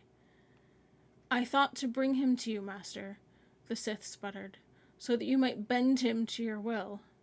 Idiot! If I had wanted him here, I'd have sent far more than you to do so. The master returned to his chair. I do not want the fallen one here. Our goal is not to convert Jedi to our beliefs. He is of no importance to me whatsoever. The job of the fallen one was to occupy the minds of the Jedi so that they would not be looking for us. I am sorry, master. Indeed you are. I just thought... I highly doubt that. Please, the Sith pleaded, forgive me. Rise, the master ordered. Forgiveness does not come easy. Report to Master Treneth. He will have your next assignment. Do well, and your forgiveness shall be your reward. Catan. Stefan kept his stance loose as they circled around the wheel, and Mick did the same. Lightsabers were held low, and Stefan held his with just his sword arm for the moment, keeping his side towards Mick. Both opened their senses to the Force and let the fight play out in each other's minds as they kept moving. Only Ari was getting tired of seeing the two pace in circles. Look, if one of you doesn't... Before she could even finish, both men sprang forward at each other like coiled springs that had just been loosened. Mick came in with his saber single-handed and tried to slip through Stefan's defense, but Stefan rolled while blocking the attack and followed through to trying to catch Mick. but the other had already moved out of the way and came in again. Stefan was ready for the assault. He backhanded his lightsaber and kept going through wide infinity arcs, blocking every strike Mick attempted to land before he leaped over him. Mick turned just in time as Stefan landed. He kept the katana from storing a tap and kept his lightsaber riding down Stefan's towards the hilt. Stefan pulled away just in time before Mick could have hit his hands. But Mick ducked under his incoming strike and forced Stefan to jump away before being tapped in the middle of his back. However, Mick scored a glancing strike at the leg instead. "One to me," Mick said as he and Stefan wasted no more time facing each other and going at it again. Both attacked high, then low, and both blocked each other with a speed that Ari had never seen. She had seen her husband practice repeatedly and knew Stefan practice his form daily, but she'd never seen them fight with such intensity. Had they finally begun mastery of what they had both studied? Mick attacked high, and Stefan would block. Almost in that same instant, Stefan whirled around and attacked Mick's middle, but Mick would fend it off just as he started to strike again. It continued, over and over, both going all over the room. When, at last, they began to lunge at one another, their blades riding down until they almost hit the hilt. It looked like this would be a draw, but Ari was surprised by what she saw instead. Stefan had twirled his blade around just before contact, and it had thrown Mick's lightsaber free of his grip. Before Mick could call it back to his hand, Stefan had already backhanded his blade and let his momentum do the rest. They landed on the other side of the circle from where they had started. Stefan was still in his attack pose, his lightsaber backhanded. Mick had his hand to his neck, rubbing the red mark from the stun tap of Stefan's lightsaber. Ari stood there agape at how fast it had all happened, when Stefan flipped his saber around and caught it. "And one to me," he whispered as he regained his senses from the intensity of combat. He knew this was because of the demands of the seventh form, but this was something new to him entirely, as he shut down his lightsaber and put it back on his belt. "Let's get some rest and time to uncover some more things about what happened," he whispered to the two as he slowly walked towards them. "I feel that we are going to be needed very soon." "Are you sure this is the right time?" Ari asked as Stefan packed a few books into a small carry-on. "I've said he'll come back when he's ready." "I can't explain completely," Stefan said as he paused. "Mick and I were testing our knowledge of the seventh form. It requires completely turning yourself over to the Force in a way that not many Jedi can do. When I was fighting, I don't know. I heard the Force tell me that it was time.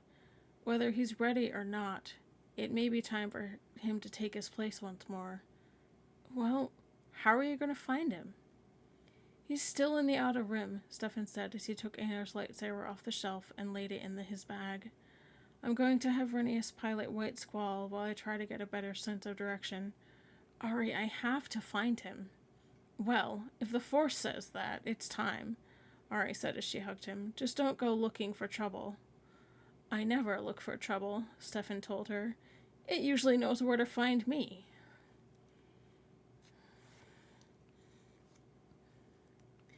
The night before. Mick's form was off, and he knew it. He'd slipped, and it had cost him the match. That, in and of itself, didn't bother him. Stefan was a friend, not a rival to be tested at the cost of a friendship. And they matched, and their matches often ran 50-50. Losing wasn't a big deal, but still. His form was off, and he knew why. He was thinking. It wasn't something generally looked upon as a bad thing, thinking. But when practicing Form 7, it could cost you your life. Ari was pregnant. He may not have shown it on the outside, but on the inside, that thought played forever in his mind. They hadn't planned on having a child, and Macron Din wasn't sure he was quite ready to be a father again. The wound that Kevin's passing had left in his heart throbbed each night when his memories would come back to haunt him. Sometimes he could even hear little footsteps running down the hall. The rogue swiped at a tear as he wandered the woods surrounding the Card estate in the middle of the night. It was clear and calm, in the middle of the summer, but the woods lay silent. The tangy sweet smell of pine rode a cool breeze through the labyrinth of the trees above. Micron sighed heavily. He didn't know what to do. She was nearly 7 months pregnant already. Part of him knew that when the baby arrived, he would love and care for it without a second thought. But in the dark of the woods where his mind could travel freely, the idea that he might somehow betray Kevin's memory would surface and threaten to bring him to tears. Stopping in a clearing, Mick gazed at the stars in the clear night sky above. Billions upon billions of burning suns gave life to planets across the galaxy. Billions upon billions of people were waiting as he was for their child to come. He wondered if any of them felt the way that he did. He sat down and crossed his legs. The meeting with Talon was a week away, and then things would only get more and more chaotic. Many of the Jedi thought the Sith were behind it, and that the Katani guildsmen were somehow connected.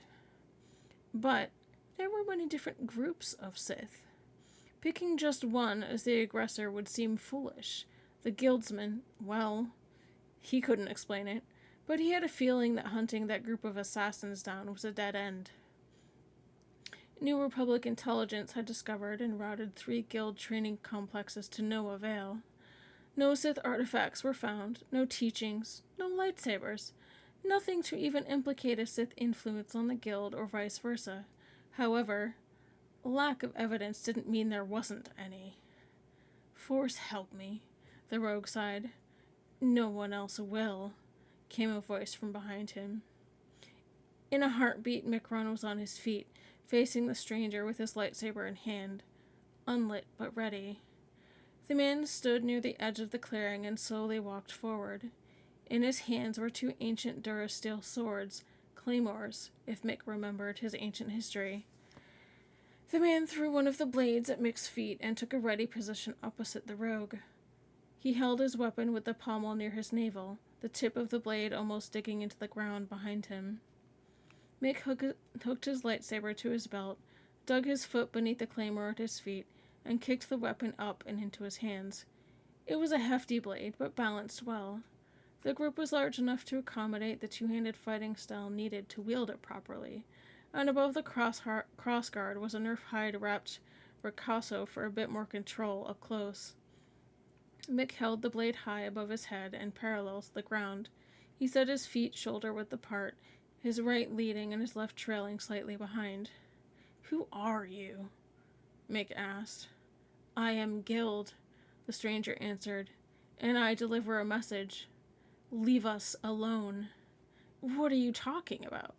Mick gave the guildsman a questioning look as he began to circle left. "You know the answer to that."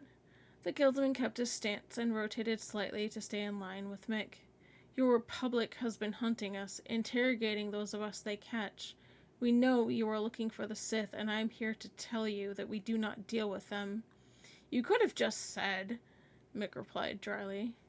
Telling me that and then killing me won't be a very effective way of delivering a message." "No," the guildsman said solemnly. "The blood of those fallen calls out for retribution. Therefore, we strike at your strongest warriors and blunt the edges of your blade." Mick grinned as he stopped circling and moved the claymore to a more practical guard with the pommel close to his left thigh, the blade crossing his chest and putting the tip above his right shoulder. "I'm flattered," the rogue said. "I hope you sent your strongest warriors for the job." "We shall see," the guildsman replied. He rushed Mick with an upward swing, aiming to slice the rogue from groin to shoulder. Mick caught the blow and forced the guildsman's blade out far to the left before riding it down until he and his opponent were face to face. The two pushed against each other, neither gaining the upper hand. They backed off and began to circle again, the battle playing out in their heads. Mick focused beyond his opponent and let his peripheral vision keep track of his enemy's movements. The two stopped circling and stood there. It seemed that they stood like that for hours. Neither opponent dared to move or blink. The slightest misstep could spell certain death for either. It was a vicious mind game the two played. When something finally did happen, it happened so fast that anyone watching would have missed it. The guildsman's breathing changed, and Mick charged, ducking his opponent's swing. He brought his claymore up in an arc that split the guild member in two. Blood seeped into the soft ground of the forest and ran down the blade of the claymore to cover Mick's hands. The rogue sighed wearily and picked up the other blade. He planted it in the... I'm gonna stop. Oh my goodness. Ad boss. Oh boy.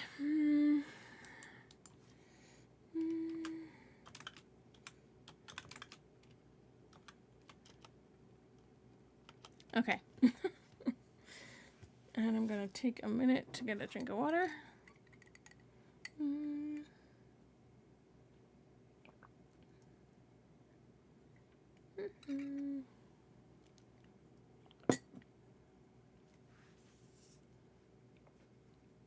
Okay. Yep, so I apologize for the ad interruption. They do support the channel, so please bear with. And I am just taking an opportunity to stretch and get a drink of water.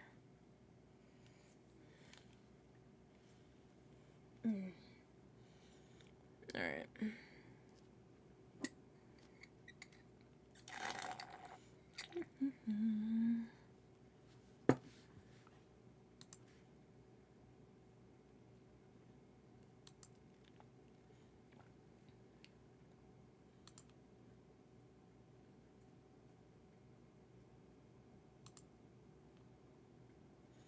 Okay, and we're back.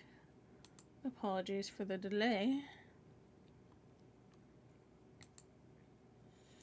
Give me just a moment here.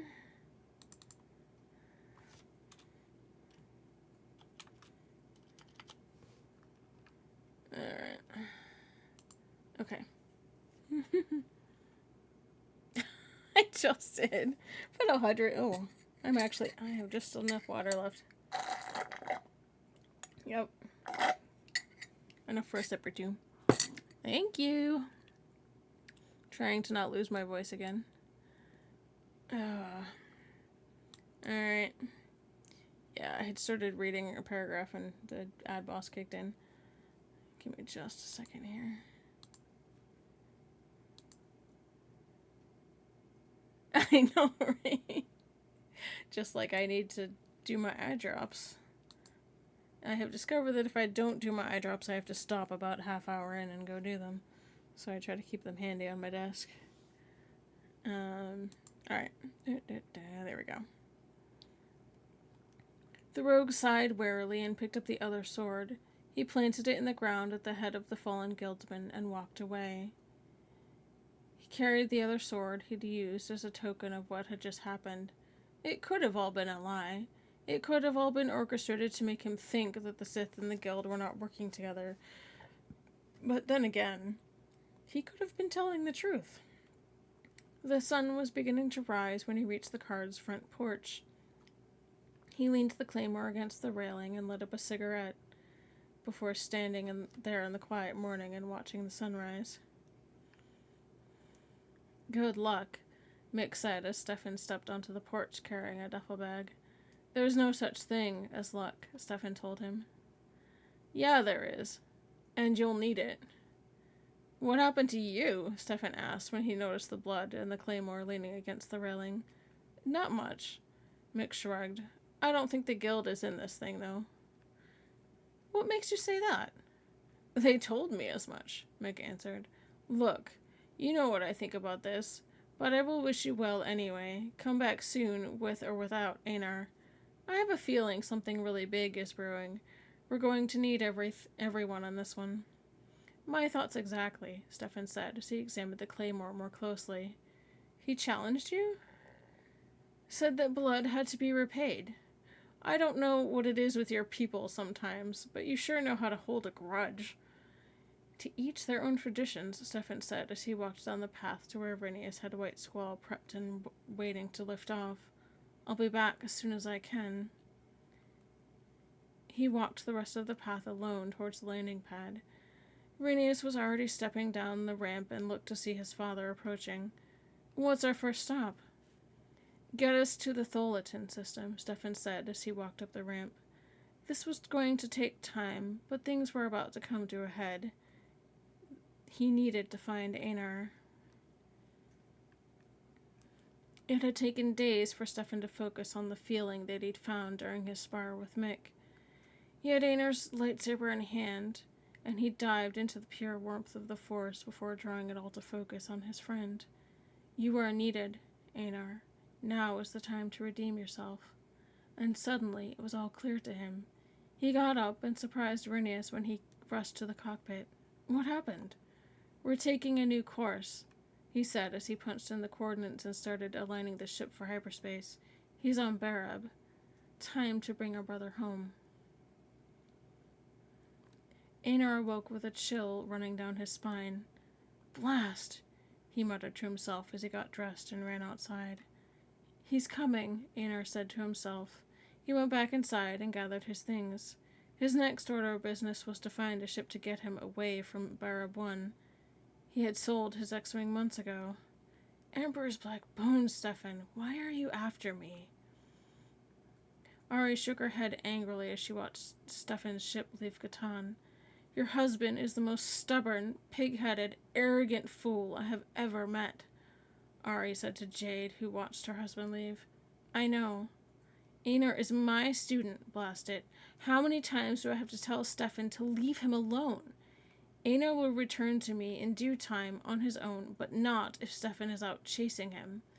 He's pushing Einar away from us and from ever returning to the Order. Stefan is a fool. She continued after a moment before storming outside. Hey, honey, how are you feeling? Mikron said as he passed his wife in the hallway. Stow it! Ari cursed as she left her husband standing bewildered. What did I say or do? I am not going with you to Mercure to meet Talon because my former stepbrother Thrawn once set foot on that wretched planet, and I'm not going to chase after Einar, as Stefan seems bullheaded enough to do. I'm returning to Coruscant. I have work to do. Stefan could feel the sudden surge of emotion from Catan as Rinius pulled the ship out of hyperspace. He knew Ari disapproved, but he held back his thoughts on the matter. He only knew what the Force told him and wouldn't question it. She had separated herself from the Order of her own free will and had built upon her abilities. And so he could only shake his head at her cutting down his name. Please don't read into it, Jade had sent him through their connection. Of course, she's concerned about you taking matters into your own hands, but she's also having to deal with her child. Just be careful and don't do anything rash. He just nodded to himself till Rinius got his attention. Spaceport Authority is hailing. All right. Approaching ship, we're identifying you as White Squall, the Barabel's voice hissed through the comm. Is this true? We're honored to have you here, Mastercard. Well, the cat's out of the bag, Stefan thought, as he shook his head. Barab Control, we're here looking for a friend, but we didn't wish to advertise our presence. Oh, was all he heard. We understand, Mastercard, but we are confused. You know what respect we hold the Jedi in. I'm aware of it and honored by your thoughts, but please consider my request. Very well, White Squall. We have an opening for you in the southern area. Proceed on your present course. Rinius landed smoothly, and Stefan helped him secure the ship. With the citizens of Barab, Stefan knew that there would be no threat of intrusion, but they still needed to be prepared. I'll be back soon, Stefan told him as they lowered the boarding ramp. Be sure to let your mother know we're here. Aye, Father. He slung his bag over his shoulder and started to walk down the boarding ramp, just as he felt a familiar presence in the person coming around the corner. Einar? Stefan asked, looking at the man's face. The face had lines of age and roughness. His hair had grown longer than he remembered from his friend, but he recognized the look in his eyes, and instantly his friend turned and ran away. Einar, wait! Give me one sec. Catan. Babe? Mick asked cautiously as he leaned on the doorway of the room that he and Ari were sharing at the cards.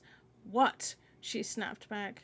You're not leaving here, Mick said in a matter-of-fact tone. I don't want you with me at Mercure, and if I did, I would have asked. I don't want you chasing after Stefan, Einar, or anyone else, and I don't want you going back to work, either. Stefan has got to follow what he feels is right. So does Einar. Claiming you know him more than anyone else because you are his master is arrogant. Claiming that he will return to you when he's ready is ignorant. He's his own man, and he will do what he chooses, regardless of any affiliations others may feel he has. Ari remained silent as she slapped her husband's face. Don't you ever say that again. You know nothing of training Jedi. Einar is a son to me, and you are jealous of something you don't understand. She slammed her bag shut. I will do as I please, and I am needed at work. Mick took one step back and reached behind himself and shut the door. There was no need to have everyone within 5 kilometers hear what he had to say. Who in the Blue Criff do you think trained our son?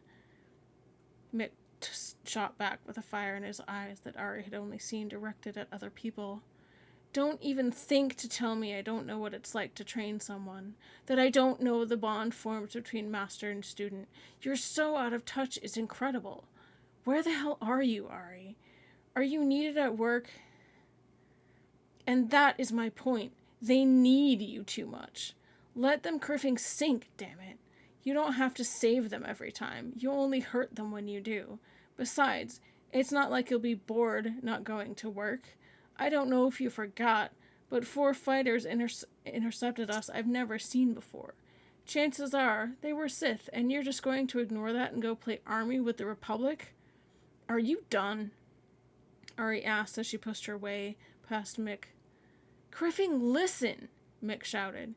Have you even heard a word I just said? You know what? Forget it. Criffin, go. I'll see you around. I happen to have an office to attend to. I will be on Coruscant if you need me, she said as she stormed out of the room and boarded her personal transport. And that is the end of chapter 2. Actually, yeah, end of chapter 2. Or chapter 4. I can't today. Chapter 4. The end of chapter 4. I can't with words today, apparently. Alright. I cannot with English today.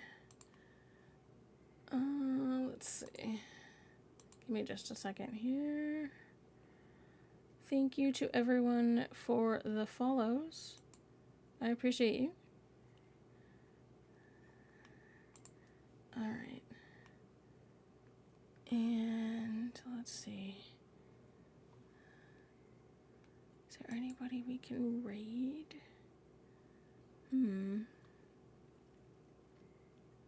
Let's see.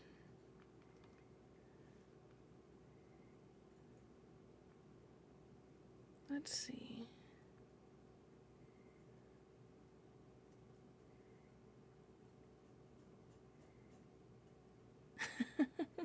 Well, I got raided as I was starting. Let's see. Checking a couple of people.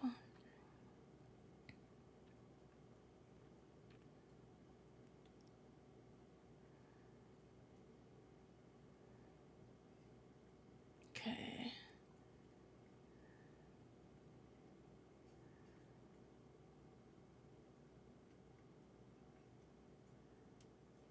I'm looking for a raid target.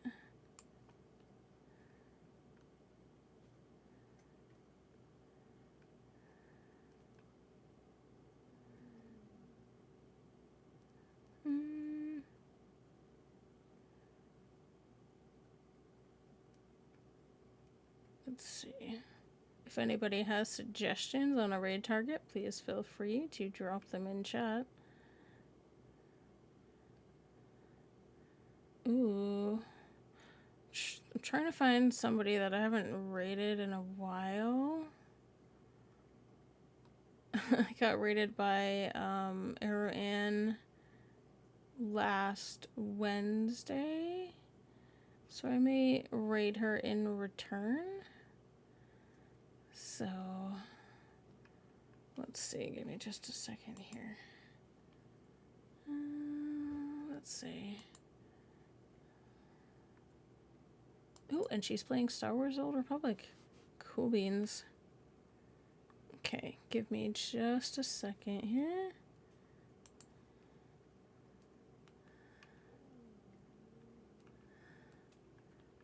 Okay.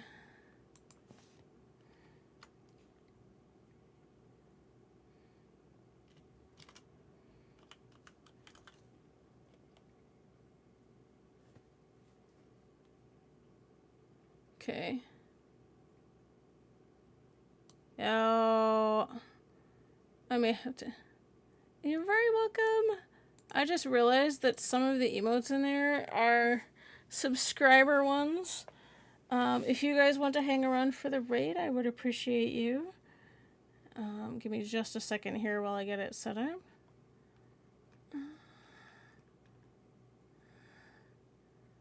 That works too. Yeah, let's, you guys can use whatever raid emotes you feel like. I just realized that half of the emotes in my raid command are currently subscriber ones, so I'll have to fix that. I thought I had taken care of that. Okay.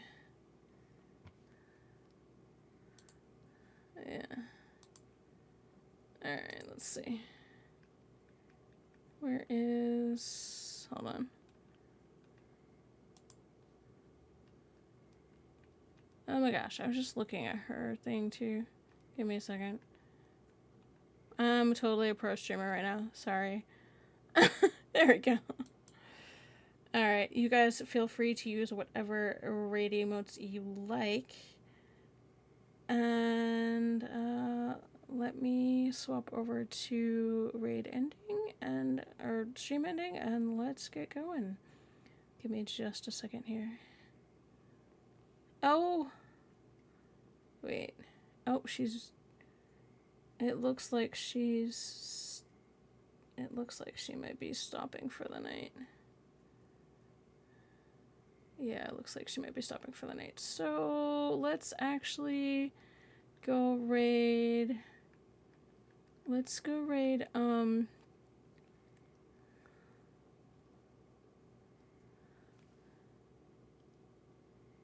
I don't think I have them on follow. Is that the full Twitch name?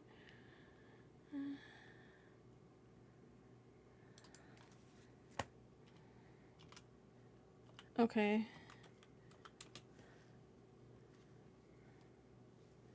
Wait 1 second.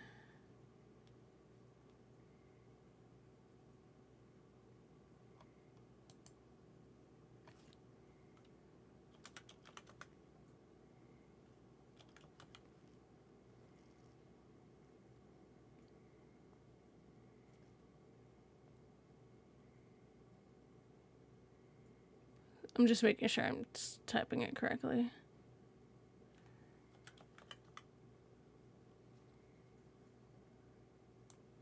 Okay, let's see.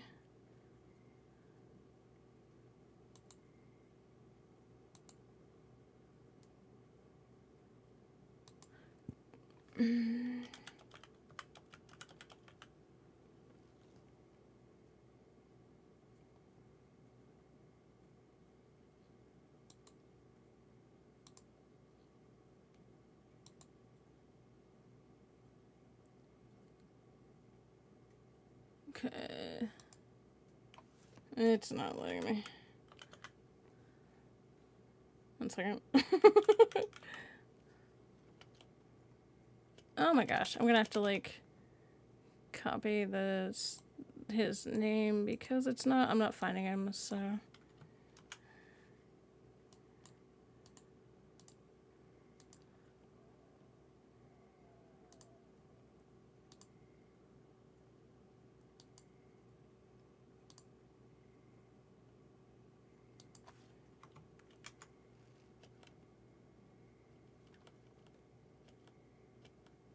I am not finding him. That's weird. That is really weird. Give me just a second.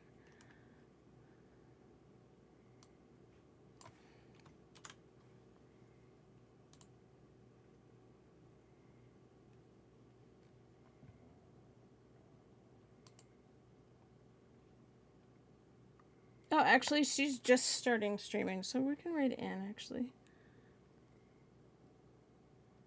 Yeah, I was trying to find him, and it wasn't, give me 1 second. There he is. Okay. Let me...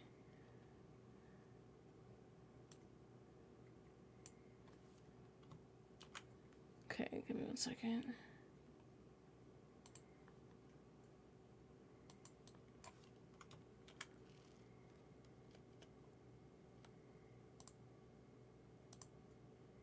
Don't know why.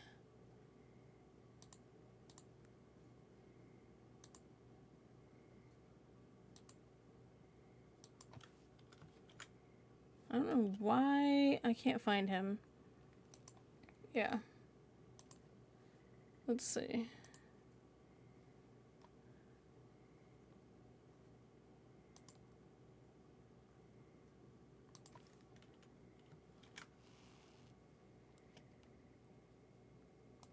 Oh my goodness.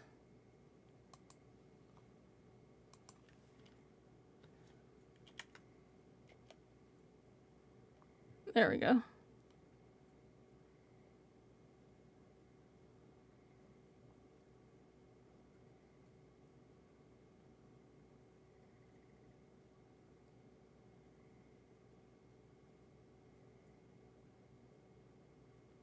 Okay. You guys can copy any one of those if you like. Those should all be sub emote free. So. Okay. And I will copy my standard one, so let's go. Okay, give me 1 second. I don't know why. Oh, it's not even. It's not actually.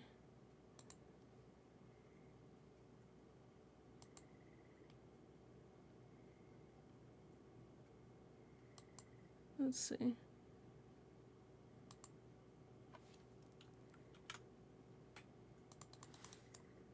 Oh my gosh. It's not working for whatever reason. Oh my goodness.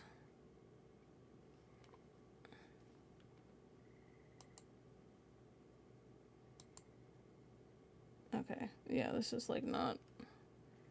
Oh my word. I might have to do this from the creator dashboard. Give me just a second. I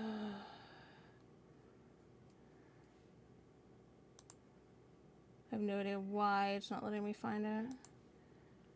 So sorry about this, guys. Oh my goodness.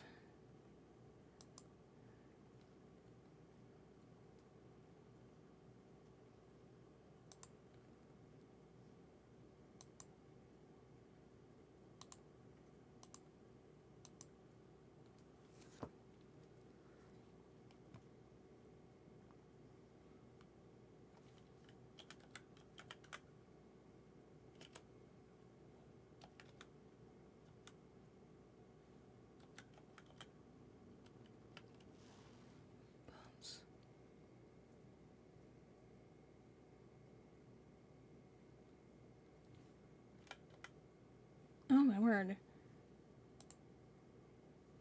Yeah, it's like not.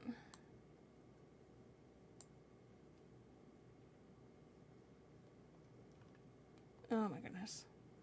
It's like killing me today.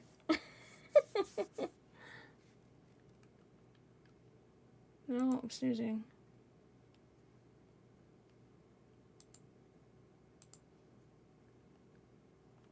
Okay.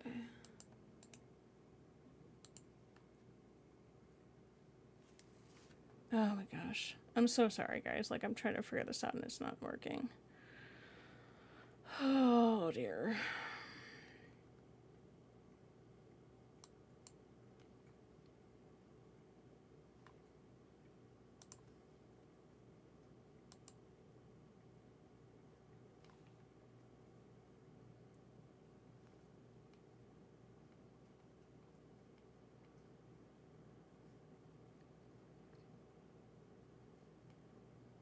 Give me just a minute here.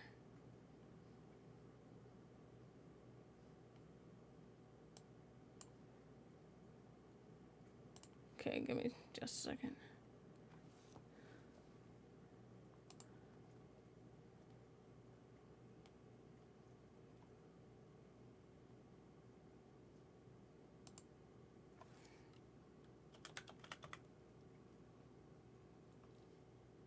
Okay. Why?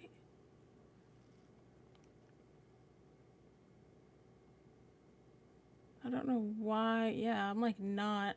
Oh, I'm so sorry. Like, I'm trying to rate him, and it's like not. Oh, this is killing me. Okay. Okay. Let's see.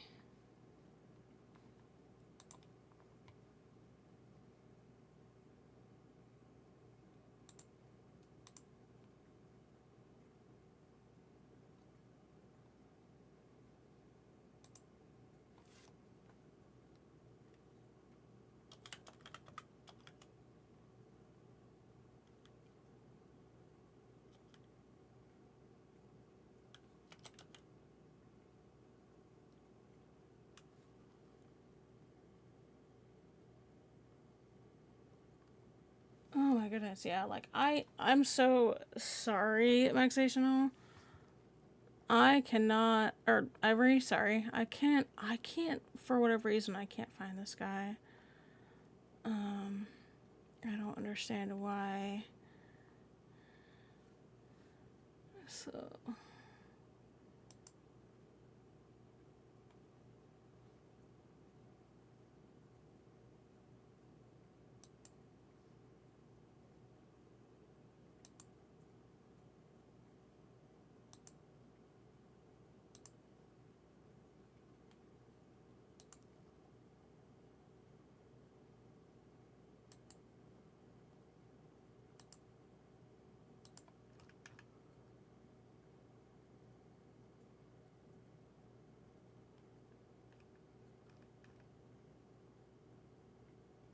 Yeah, I don't know why I can't find him. I even like I tried typing it into the raid search and couldn't even find him, which is frustrating.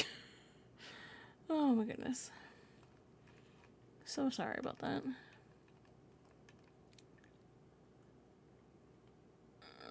Let's see.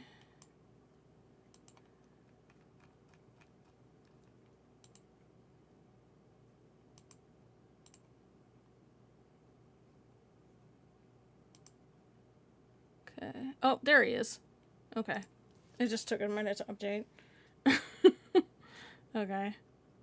Yeah. Alright, give me just a second and I'll get this going.